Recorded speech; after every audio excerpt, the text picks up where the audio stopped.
You want to do the thing? Yeah. Oh, actually, I wanted to do this one. This one. Some of these are so obscure, but this one's nice. Actor Mark Leonard portrayed the first Romulan commander encountered by the Enterprise, and later played which famous Vulcan? Oh, that's stupid. No, no, cut that one. Later That's like played which famous Vulcan? That's that's super easy. that's super easy. I thought it was It's the like, name of the Vulcan that he originally played. oh, Or the, that'd be it was the harder. Romulan. Actually, it was the Romulan. As a Romulan, I don't remember the name of the Romulan, but Right. No, that's obviously dumb. Sarek, obviously. Yeah, yeah, yeah. Okay. All right, here we go. Go This for it. this one actually, I think I know this one. What do the children of Miri's planet call adults? A. Foolies. B. Herberts.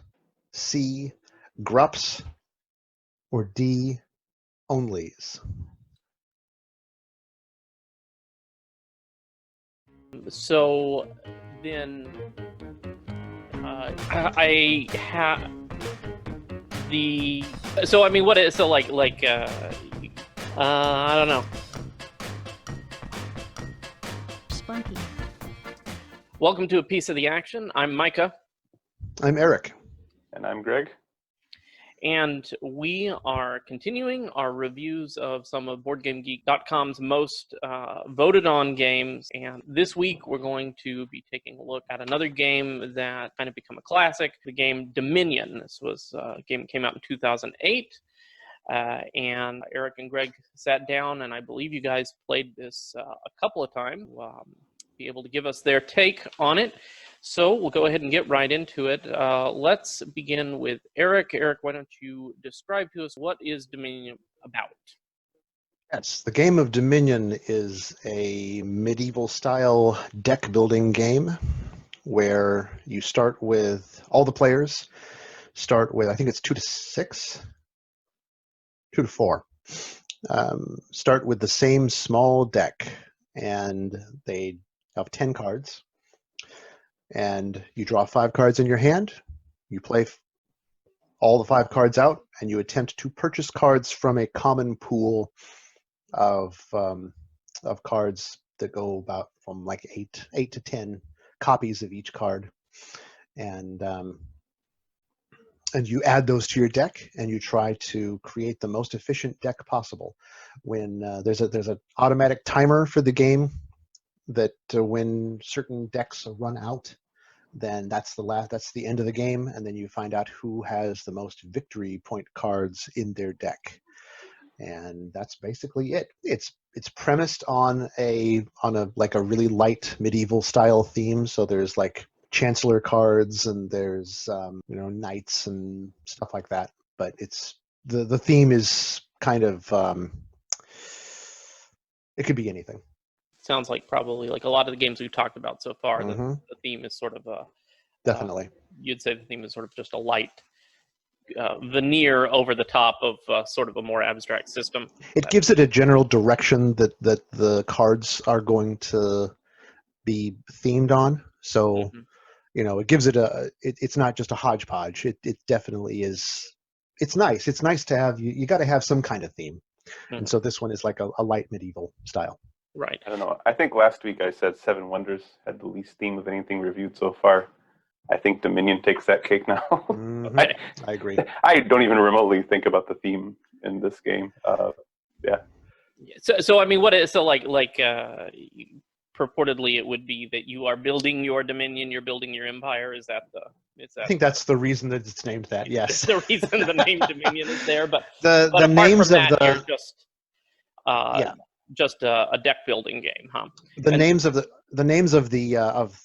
victory point cards are like medieval lands, like duchies and provinces and estates. So those are the names of the cards that are going to give you points at the end. So that's why it's like you're spreading out and getting a dominion of land and area control. It's not area control. It's not area. I said area control. It's not an area control game. Don't you have control of areas, but it's not area control. Okay. So this is, I think, the first real deck building game that we've talked about, right? Is that it's the very first deck building game pretty much ever. Yeah, I think with all the other games we talked about, we always had to say this game popularized this mechanism. But I think with Deck Builder, we can, with Dominion, we can truly say this invented deck building. There might be some disagreement there, but for the most part, this is the game that created this mechanism of deck building. And this type that it uses, the whole draw your cards, buy cards in the center, put it into your discard pile, shuffle your deck, is still used in most deck builders today. So it hasn't even really changed that much, I would say. Okay. So if you guys are saying it, there's not much there, I guess it sounds like, to talk about in the way of what it does to enforce the theme. It doesn't sound like it really even tries to enforce the theme, correct? Correct. I would agree with Greg that I think this is the least theme-heavy game we've played so far. Okay. So if theme is not what it's doing, then what is the core engagement of the game? What is the core reason why someone would pick this game up and play it and get done with the game and decide, yes, I want to own this, or yes, I want to play this over and over again? What would you guys say? I mean, the reason to pick up any game, it's never theme. In my opinion. Shut up. It's totally themed. No, you're making this assumption that, whoa, there's no theme. Why in the world would you want to play it? I didn't say why in the world. I said why. No, I mean, the mechanisms in it. I think the deck building mechanisms bring something interesting to the table that people enjoy, and it really picked up. I mean, there's a lot of games that have this mechanism, and Dominion to this day, I think, still does it about the purest. I mean, this has been added to a lot of games, and like this is a side, deck building will be a side thing, but Dominion still, for the most part, that's all it is. It's just a deck building game, and that has its pluses and minuses. Okay. I have a better answer than Greg. Okay. The reason that this game is really, the thing that this game does is the very first feeling that I had when I played this game the first time was wow, this is the perfect balance of randomness and accountability in a game. When I am the only person responsible for what went into my deck. So in that case, in that sense, it's all on me that I lost. I also can totally blame a bad draw every now and then and be like, oh man, all I got was like 1 copper, boo. And it's I don't know, it felt incredibly well balanced in that regard the first time I played it. Okay. It gives you a new feeling. It gives you a new feeling. Whether, like when people first played this, probably nobody had ever played a deck builder before. Blew people away. All right. Well, so I've played Dominion, and I enjoyed it. I don't know where you guys come down on deck builders in general, but one thing that I feel like I remember from it was I feel like it had a pretty good sense, and maybe this kind of speaks, Eric, to what you're talking about. I feel like it had a pretty good sense of momentum. It never really felt like because sometimes with games you sort of, you make some bad decisions and you end up kind of cornering yourself in a place where there's nothing really useful to do.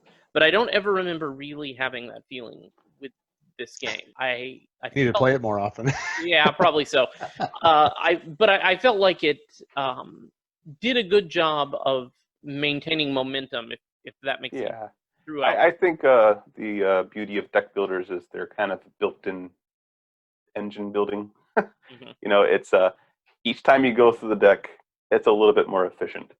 So it's the first time you go through, it's a struggle. Man, I can only play like 2 coins. I get this little junky card, but that one junky card's a little better than what I have. So you go back through again, and I can afford something more. And so there is that sense of momentum. It's a deck that just gets better and better every time. So it does have that sense of engine building, that sense of momentum that you talk about. Yeah, I guess that's probably what it would be, that you get, as opposed to some games where they can be kind of like a spiral of death, whereas you go on and you feel like you're losing and you start calculating the victory, looking at everybody's victory points and realizing you can't catch up or whatever. You start to look forward to your turns less and less as the game goes on.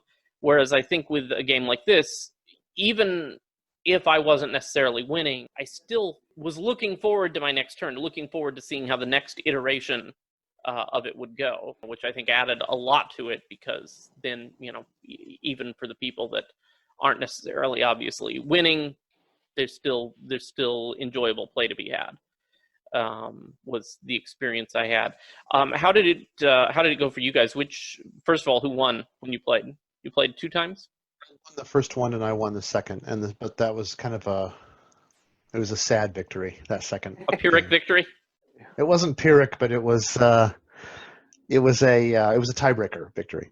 Because we both had the same amount of points, so the tiebreaker was whoever had the least amount of turns. It happened to be. Yeah, and I went first, so Eric won on tiebreaker. Okay. Yeah, I mean, I've played this many times before this week, of course, but yeah, from the 2 games that we played this week. So let's talk then a little bit about, Greg, you said that it's engine building, deck building and engine building, I think kind of naturally seem like they go hand in hand. As you've sat down to play it both this week and when you played it in the past, what are the sort of the points of tension within the system that you see that you're looking at to try to capitalize on when the cards are coming into your hand? Yeah, so I think with Dominion, your victory conditions are these, estate cards, I guess, the provinces and the duchies and stuff like that. So, but the thing with this game is they go into your deck. And when you draw a victory point card, they don't do anything. They just clog your hand up. So I feel this game has this natural. How do I describe Dominion? It's got this natural. I don't want these cards in my deck in the beginning because they're just going to slow me down. So that idea of like, when do I start picking up these victory point cards, I think is a key tension. And every Dominion game I've played, it's always gone like this. Everyone's just ignoring the victory point cards, trying to make the best deck that they can, and then suddenly people can start affording. They realize, okay, I'm coming up on the final stretch. My deck is now efficient. Let me start buying these victory point cards, and that kind of like pulling the plug in the drain. Then everybody starts buying them, and then it's like a race. It's like, okay, who built the best deck? They take up spots, and everyone is like goes for those cards at the same time. So there's that tension between, do I spend this turn picking up cards that are going to go better to my engine, better into my deck, or is this the time to start picking up victory point cards? Mm-hmm. So there's always that long-term versus short-term decision making you have to make. It's that hovering behind and just waiting. Okay, is it time to turn on my engine now? Is it time to turn on my engine now? Okay, now I turn it on. Flip, and then I'll start getting as many victory point cards as I can. Yeah. And for you, would you say, I mean, is it possible for you to describe, or is it just totally situational? I mean, what do you personally look at to make the decision that now you're going to put it into, now's the time to put it into gear and switch over to that? Or do you not even do that strategy? Do you approach it from a different way, like try to gather a little bit as you go? Or for me personally, yeah, once I can afford the biggest victory point card, that's when I buy it. Okay. Because I don't want to clog up my deck with these little bitty dinky, this might be bad strategy, I don't know, but I don't want to clog up my deck with little dinky 1 and 3 pointers. Mm-hmm. I only want the 6 pointers. If I'm going to put a victory point card in my deck, I want it to mean something if it's going to take up a slot. So for me personally, it's like, okay, I have 8, I think it's 8. I have 8 coins now I can spend. Now I'll take this, I think the provinces, the big ones. I'll take the province card. But I find everyone gets there around the same time, it seems to me. It has sort of a natural. Really hose yourself. I mean, you can really play badly. But if you've played a couple of times and you know the basic kind of like core concepts of the game, then you're going to be able to afford a province card, which is 8 copper at some point. Okay. What about you, Eric? You feel the same way looking when you were playing? You looking at basically the same concepts to try to make your decisions off of, or is there anything else that? I think there's a couple things you can do. I think you can wait for someone else to grab one and then say, okay, now it's go time. Here's the thing: you don't want a deck that is only efficient now, because once you start filling it with 3, 4, or 5 province cards that aren't doing anything but taking up space, your deck's not going to work anymore if it just barely worked before. Mhm. So you want to make sure that the deck has some plasticity, that it can handle some fat in it, I Mhm. think. But that's really hard to know. Like, I mean, that's a feeling thing. Okay. Well, another question then, I guess, would be how much of this, how much of the outcome do you think is weighted? Because this is something I don't remember from playing, or not that I ever had a good feel for it to begin with, anyway. But how much of the outcome of the game do you think is determined by? It goes back to your point, Eric. Sort of the randomness of your draws versus the acuity of the other players. Oh, I think it comes down more to one thing we didn't mention, but that's important, is that the cards that you can buy from are different every game. So there's 10 Kingdom cards out there that you can buy to put into your deck. Those 10 cards, I think there's 25 possible Kingdom cards in the base game. Those are randomly chosen every game. So it's more like the player, I think. I mean, there's some randomness, but I think it's a lot of the players who can figure out what are the best combinations of these cards. Those are the ones that are going to do best. And to me, that's the main point of Dominion, is looking at your 10 Kingdom cards and figuring out in advance, okay, which of these are good together? What are the good combos here? And then building your deck around that. Yeah, I agree. The hardest turn in Dominion is the first turn, because I never feel prepared to start the game, because I'm too busy like reading all the text on the 10 Kingdom cards and being like, okay, now what's the engine that can be built with these cards? So yeah, I always feel unprepared when I start. But what was your question again, Micah? Your original question? The question was how does it? How much is your chance at victory determined by the luck of the draw, and how much of it is mitigated by the other players? How much can the other players sort of screw you up, or hand the victory to you, and how much is it just you can play as perfectly as you'd like, but the randomness sort of keeps you within this narrow range of possibilities. I think there's a really nice balance with this game, because there are multiple copies of each card. Now, of course, you're going to want, if a card is worth putting in your deck, this is classic deck building strategy. If a card is worth putting in your deck, you're going to want more copies, more than one copy of it. So there is a sense that other players can mess you up if everybody thinks one card is just the boss card and they're all going for it. Then that deck will run out. But for the most part, you can find some. I think we've used the term in other reviews. You can find your own lane, kind of. If you can figure out a good strategy, a good engine to build in Dominion, there's going to be enough copies of those cards to put in your deck to make it work. You don't want a big deck. Like seriously, you do not. You want the smallest deck possible, because you want that engine to run as quickly.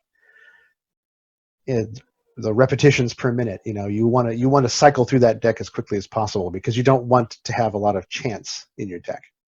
I did want to say, I think there's a couple of things you packed into your question there, and I answered the one about other players.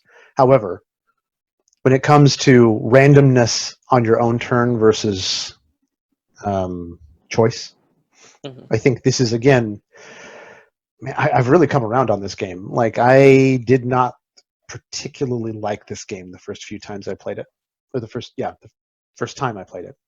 But I think actually this is one of my favorites so far. I think it's a really well balanced game as far as the amount of control that you have over your deck versus the randomness that you get. Because unlike most dice games most games that use dice or something like that, where you're going to have the same probability each time you roll that dice, you can change the probability. You can alter the probability of the chance aspect in this game. So that's a wonderful mechanic, and probably, in my opinion, the reason why Dominion is so popular, because nothing else had done that before. Okay, good. So, Eric, is there anything else that you want to say about strategy of Dominion? Yeah, I mean, we're not experts, and so we're trying to avoid being definitive as far as strategy is concerned. But I think that there's some things that people need to pay attention to in this game.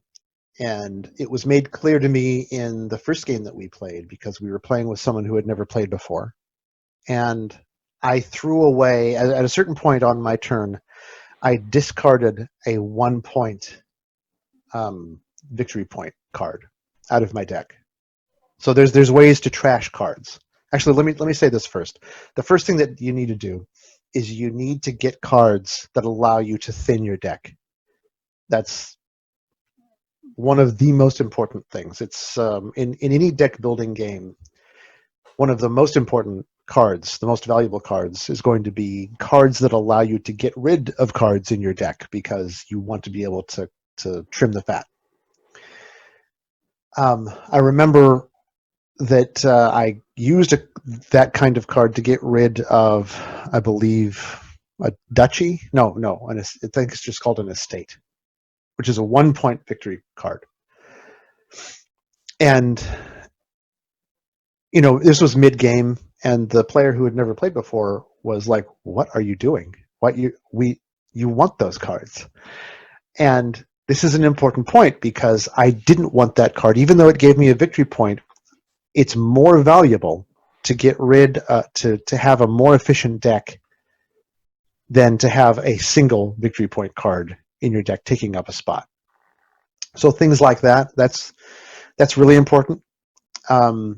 Interestingly, the second game that Greg and I played, there were no, of the 10 Kingdom cards that we had out, none of them allowed us to get rid of cards in our deck.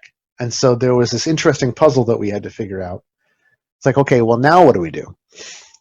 And I think the second most valuable thing to pay attention to in Dominion are ways to draw many cards, like cards that allow you to draw many cards. Because that way, like if you have a card that says draw 3, now you're going through your deck that much faster. You're using that engine that much faster. So I think those things are, I think getting rid of cards is better, but I think a close second are features that allow you to burn through your deck in a faster way. Okay. I think that's an interesting thing about Dominion, though, is how it handles deck thinning. Mm-hmm. Yeah, deck thinning is one of those things that are very important to all deck building games, but it always takes like a new player a game or two before they realize that.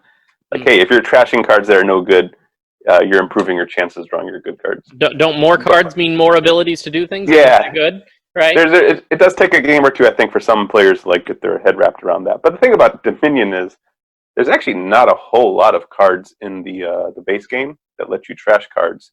And the one card that really does do it, Chapel, is so OP in my opinion. It's not overpowered. It's just that when it's in the 10 card deck, what's in the 10 kingdom choices, it morphs the whole game. Like the game very first has thing, to rotate around it. Yeah, basically for me, it's like when I look at the set of 10 kingdom cards, I'm trying to figure out my strategy. Then the very, very first thing I do is there Chapel here or not? Because if Chapel's here, then that's clearly the best card here. What does the Chapel do specifically? Do you remember? Chapel is It allows you to 4 cards. Trash 4 cards, which is because you draw 5 cards, so it lets you trash as many of the other cards in your hand as you want. But the thing about the Chapel is it's only 2 coins to buy. Exactly. It's super cheap. It's super powerful because that deck thinning is powerful. Super cheap. And it's really one of the few ways. Dominion has a couple other ways to trash cards, but nothing as efficient as that. The base game, anyways. So it's just clearly that's what I want. If that's in it just warps the meta. I think when it's out there. So Chapel's great, I think. But I almost wonder if Dominion was, because it takes a new player a time to figure out deck thinning. I wonder if Dominion being the first deck building game, if even the design, they didn't fully understand how powerful deck thinning was. And that's why you have such a broken card. Not broken. It doesn't break the game, but it's such a game-changing card as Chapel.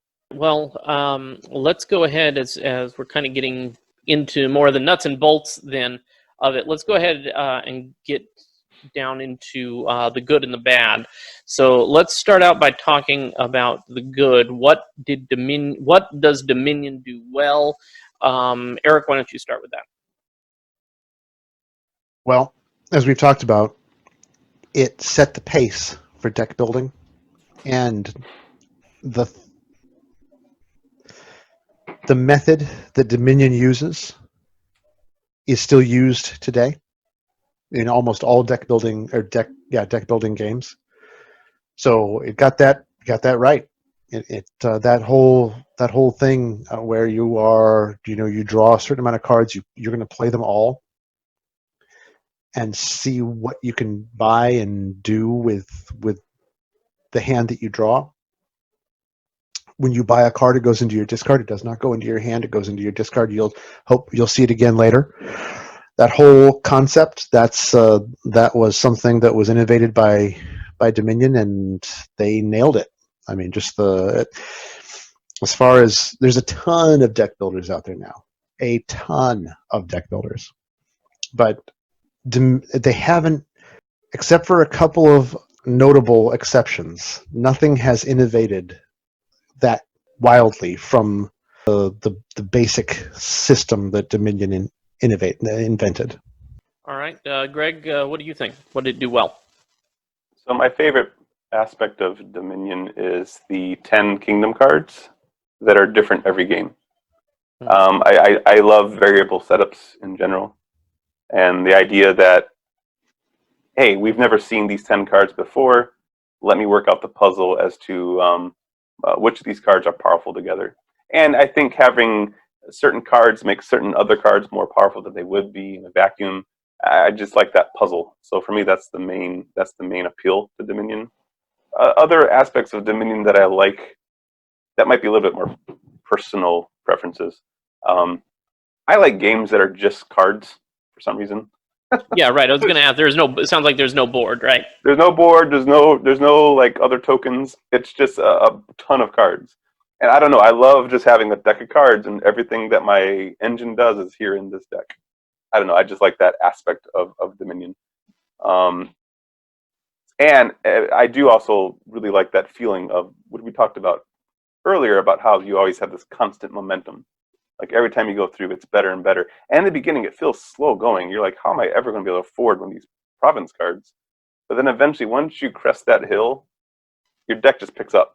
And I just love that feeling of momentum. It's great. So those are cool things about Dominion. And let me ask you this, because I think this has come up before. I can't remember if it came up in these videos or just when we were talking before, but I know there are, I think it was, oh, I know what it was. I think you were talking about a similar type of feeling with Agricola, and I think you said that you feel like it stops just as it gets going, right? That wasn't in these videos. No, that was just us. That was just us. That was just us talking, but that's a very different feeling. But I guess my question would be like that sense of momentum. How do you feel that it goes timing wise? You know, do you get, once you get the engine up and running, do you feel like you always get to have a few good bites at the apple with your fully sufficient, in a way that's gratifying? Yeah, I think everyone is building up that momentum, and then when it gets to the point where, okay, this is working now, that's when you start picking up the victory points. Mm-hmm. So I do feel like, okay, here's my engine. Let's see how it goes. Right. And then you just run through and try to pick up as many. I do feel like... And you still have a few turns to run with it and sure. Yeah, I think so. Put it to work. Cool. All right, well, let's go on into what it does not do well. Greg? So a common topic that's going to come up in these bad sections, I think, for me, is I'm going to reference player interaction. Mm-hmm. So with Dominion, your player interaction comes from a few places. Eric talked about how possibly certain decks of cards will, if everyone likes that card, maybe it gets taken up quickly. The thing with the game is if 3 of those decks ever go away, the game ends anyways. So most likely your cards are going to be there, and if they do go quickly, it's not like you don't have a chance to grab some. The second place that player interaction comes from, in the base, the core mechanisms, is that race towards the victory points. That's not really interaction, though, because it's just, well, it's a race. So you should be running your deck as efficiently as possible, despite what other people are doing. So it's kind of a false player interaction. Yeah, it's With the not main- usually good form for racers to interact with each other out on the track. Yeah, exactly. It's not like you're drifting other people or anything, or drafting. What are you drafting? Not drifting. Drafting other Drift. Tokyo players. drifting. Yeah, The card game. but you're also drifting Yeah. while drafting. Anyways, Right. So the main chunk of the player interaction comes from is on the cards themselves. And there's certain cards that allow you, they call attack cards, and they allow you to attack other players. In my opinion, they feel a little take that-ish. So it's kind of like the player interaction I don't like. And so you end up with a couple of things. I mean, it's stuff like, here, discard a card, or here, I'm going to steal a treasure from you. It's not like you played this plan that outwitted me and foiled my plans. It's just, I bought this card that says you discard some cards. Like, oh, okay. And then it depends on how the cards are set up. You could have a whole game with no attack cards at all, and then it's literally multiplayer solitaire. Then there's one way to end in, or it could be a bunch of attack cards and people buy them, and there's not really much I can do about it, except for I think there's one card, the moat card. The moat. There's the moat. Let you react to it. So if that is in the 10 original cards, you could buy some moats, and then you just kind of have to hope that the moat is in your hand at the same time they play the attack card on you. But I just find all that player interaction bits to be just not, it's just very take that to me. So I guess we've used that term before, but that is a term of art, I believe, right? The take that. Can you elaborate on that again? Yeah. What that means. Go ahead, I Greg. find take that to be, what's a good definition of it? It's kind of a card that you play on another player that doesn't really aid you in any way. It's just a very simple, haha, I got you, discard a card. And it wasn't through any cunning of your own. You just had a card that says, and it's just an arbitrary target. I just hit you for this, and you have to, it's not. So you lose your next turn would be a take that, whereas, you give me 3 of your resources where you're losing, but I'm gaining something, or there's an exchange, would not necessarily be. Well, I mean, it could be. It could be. For me, it's like there's interaction where, okay, I'm setting up my thing this way, my economy is this way, and I'm going to take this customer and take their money that should have went to you, or I'm undercutting you here or something. There's some thinking. I'm outthinking you. That's why you're losing money to me. I'm taking your grain because I outthought you. I thought this puzzle better than you. To me, a take that is just, well, I just happen to have this card that does this bad thing to you. Okay. It's a very simplistic form of interaction in my mind, and it's fine in some settings. I'm not against take that games, but I just feel in Dominion, which is billed more as a strategy game, there's not a lot of player interaction, and the player interaction that's there is not the kind that I like. Okay. Now I do want to clarify. Let me back up here. The neat thing about Dominion is that core mechanisms of Dominion, which is the deck building part. The cards that I have, I use them to buy other cards. It gets better. That's great, and it stood the test of time. The great thing about a game like Dominion is all those rules are written on the cards. So you have a different set of 10 cards, and your game will feel completely different. So what I don't know is if Dominion, which has like 12 expansions, I think. I was going to ask about that. There are a ton of them, right? There's a ton of expansions. It may be that in the future they fix that, and I could see very easily how they would, because maybe cards are different. But just in the base set, I feel like the interaction is just not that interesting to me. Okay. All right. Okay. Eric, what do you think? What did Dominion do poorly? Well, I want to say a few things about what Greg said. Okay. I actually agree that it is. At first, I was like, well, I don't know if I agree necessarily, because he's right. He's right that this game. You're not paid to come on here and agree with Greg. Okay. All right. All right. I'll earn my keep. Yeah. This game is definitely, again, and this seems to be a theme with some of these. I had never thought about it before, but it's this series that we're going through. There seems to be a lot of multiplayer solitaire games, There seems to be a lot of games where there's not a lot of player interaction. This is the first time that I didn't miss it. So I think the player interaction is there in the race sense, in the sense that can I make my deck more efficient than yours in a faster amount of time, in less amount of time? Then that's where the player interaction comes in. So I don't miss the player interaction. I think that the designers, when they were first putting the game together, they were like, this game doesn't have any player interaction. Let's put in the witch. Mhm. She can curse people. And I do 100% agree that is a take that mechanism. I don't want to be playing Dominion, this thinky, puzzly style engine building game, and all of a sudden switch to Munchkin. I don't want to suddenly have somebody play "You lose" on you. You know, Right. that's stupid. So yeah, I don't like that. That did happen. Our first game, we were playing with Jeremy, and he didn't know, he'd never played it before, and so he just started buying these attack cards, and I don't feel I want to play the puzzle, so I'm not interested in buying a bunch of defense cards. The moat was out, but I didn't want to buy it because it was just going to fill up space in my deck, and I ended up losing like hardcore. Like he was second. He actually got second place just from playing a bunch of like. He just beat you up. Take that cards. Yeah, he just beat both of us up. But yeah, I don't like that aspect. But I don't miss the.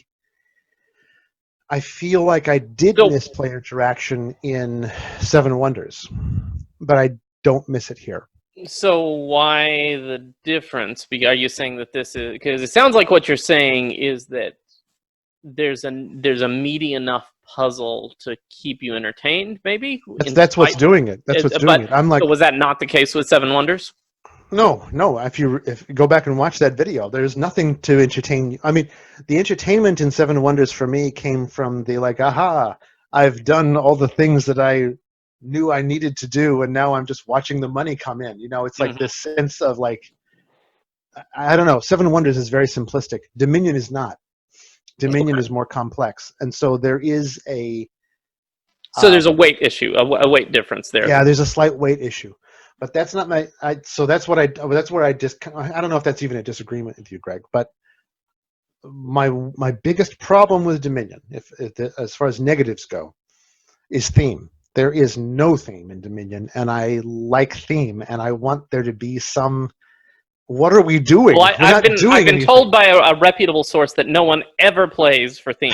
So, Well, that's why I don't play a lot of Dominion. Yeah, this is what I've heard. Yeah. I love deck building games. I think they're amazing.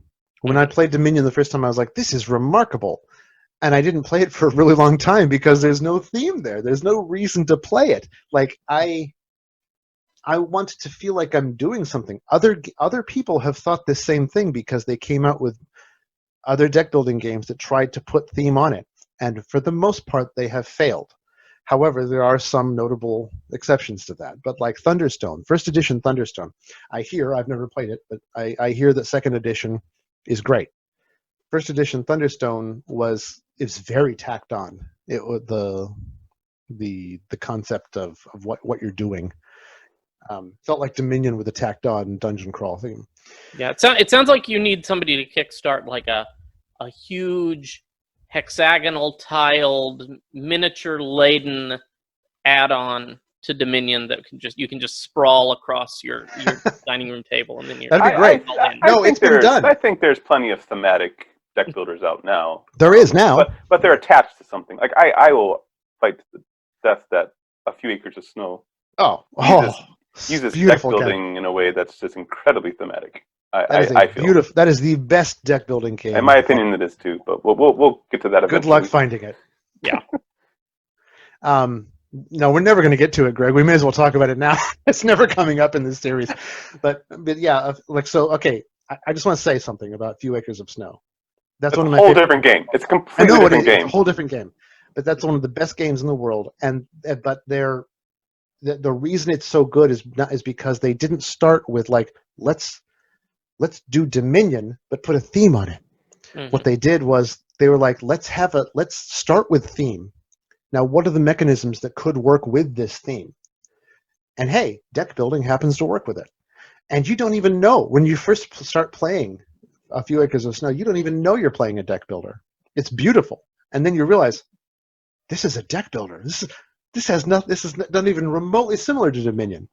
Anyway, it's a very, very different game than Dominion. Dominion is the biggest problem with Dominion is that there's no theme to it. You don't feel like you're doing anything other than building an engine and a deck. And for some empty, soulless people, that works, but it doesn't. Well, I mean, you said you enjoy it, right? Well, yeah, no, it's okay. Yeah. Right. Right. So, Yeah. okay. All right. Well, for us empty, soulless people, I feel like we need. Well, for me, anyways, as an empty, soulless person, Right. I can say I need more player interaction. Although I will say this before the Dominion fanboys get all up my face about it. I do understand there's probably other more nuanced player interaction. Like he was talking about Jeremy buying a bunch. I think it was thief cards he was buying and stealing treasure from us. Oh yeah, that's right. Well, then he's buying a bunch of thief cards. But then maybe I shouldn't just buy a ton of humongous treasures. Maybe I should go with a different strategy since he's buying those cards and that card exists. So there is some of that. Well, I don't know. I mean, don't you have to kind of like make a distinction though, because every game is going to have the meta interaction of let me look at what he's doing and now think and be more educated on my I think there's a difference between that versus like something on a card that says do something with another player, where it's explicitly manifest in the system of the game to interact with them versus, hey, you're playing a game with other people, and so you might want to look around and pay attention to what they're doing periodically. Well, that latter interaction is the kind that I prefer. Yeah. It's the kind where I have to pay attention to what other people are doing. And so actually that's not so bad. Like, oh, he's buying thief cards. Okay, let me rethink my deck because I don't want him attacking me and stealing all my treasures. So maybe the way I was going to go, that's the kind of player interaction I tend to prefer. And Dominion has it in very, very small doses, though. So I don't want to just make it sound like it's zero there, but it's pretty low. And I would say it's probably, maybe aside from Seven Wonders, the least player interaction we've had in a game that we've reviewed so far. Mm-hmm. To me, and the little bit that it has is the kind I don't like. It's very take that. Yeah. So that's my final say on it. Okay. All right. Well, let's go ahead then to final thoughts for Dominion. Anything else? Any other thoughts you guys have? Anything else you want to say about this game that you have not yet had a chance to say? Greg? Yeah, I mean, it boils down to that, that the core deck building mechanism, that abstract framework that Dominion set is amazing. It's still used in a lot of games. I enjoy deck building. And Dominion in itself has a ton of expansions, so maybe they all feel very different. I don't know. I haven't played anything but the base game. But that awesomeness is just really hindered by the fact that the cards that are included in the base game just do not have the player interaction that I look for in my games. So at the end of the day, I give it a 6 for that reason. Wow, Yeah, a 6. Yeah. Rough. You rated it the same as Carcassonne. I did. Yeah, it's about. Yeah, that sounds Yeah, about right. well, and I guess we ought to include in that. Would you recommend this game, or to whom would you recommend? I mean, this game? I guess a lot of people love this game. I mean, clearly, I don't think it's a bad game. It's the kind of game that if you like it, I think because it has so many expansions, you could go forever with this one game. Mm-hmm. I just feel, and it's also, we talked about A Few Acres of Snow, but I can't recommend that because it's a much more complex game. It's a deck builder attached to a war game. Right. Dominion is just Best game, one of the best games in the world, people. It is. I love A Few Acres of Snow, but I mean, Dominion is still just a very pure deck builder. I mean, that's all it is. It's not attached to anything. So if you're looking for that very pure deck building experience, Dominion's the way to go. Although, spoiler alert, I think Star Realms does it better. But yeah. But Star Realms does not have anywhere near the legs that Dominion does because Dominion has so many more expansions. So, but if you're just looking for like a a very simple, pure deck builder that I can just throw into my collection, I think Star Realms does it better because it's way cheaper and way smaller. But if it's a game you're going to want to play like 30 times a month, Dominion's probably your better choice because it's got longevity. A lot more room to run. Huh. Yeah. Okay, cool. All right, Eric, final thoughts, and would you recommend it or not? I would recommend this game.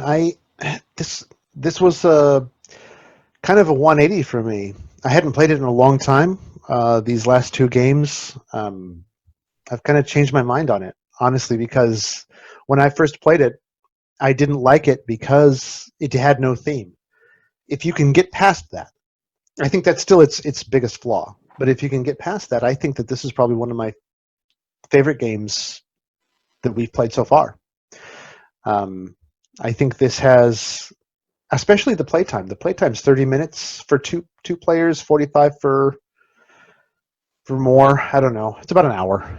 Give yourself an hour. You can play this game, and you feel like you don't feel like you're doing anything, but at the end, like just the engine building aspect of it, it's very enjoyable.